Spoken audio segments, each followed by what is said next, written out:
Personal computers are getting more expensive in Singapore, with prices up nearly 60% over the last 5 months.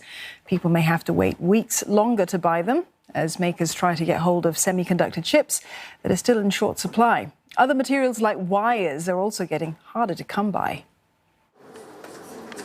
They used to build computers as quickly as 2 days, but now it may take up to nearly 3 weeks. Many firms like them are scrambling to get PC parts amid a global shortage of materials, such as semiconductor chips. For Leapfrog, it means swapping out bits and pieces with whatever it can find in the meantime. Most of the time, the changes only come in once every quarter. Now we are making changes every 3 weeks, 2 to 3 weeks, because we just can't get the right components. When we have to keep adapting the builds, of course the operations is affected in that manner, where the technicians have to learn how to piece together different types of builds. At the same time, prices have gone up as well. This graphics processing unit that needs a microchip is now twice more costly than 4 months ago. That means PCs can go for as much as $600 more on average.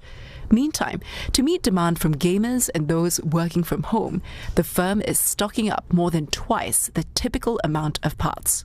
The situation has not spared PC-making giants like Dell as well.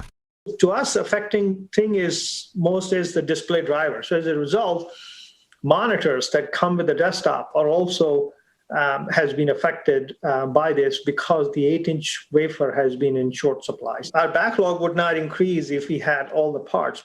It has priority getting supply, but still faces delays and will have to pass down some costs to customers. Unlike smaller firms, Dell says it fares better because it has sources apart from the usual chip-making places like Taiwan and South Korea. Experts say that's mostly what many PC makers will do now to be ahead of the curve. The supply chain can support maybe 20% growth. Some of the OEMs believe that the real growth is closer to 22% or 23%. You're going to see some shift by OEMs by working with their suppliers to start figuring out how to create supply chains that mitigate more risk. Meanwhile, market players say things should get better by the middle of next year. Prices might even come down.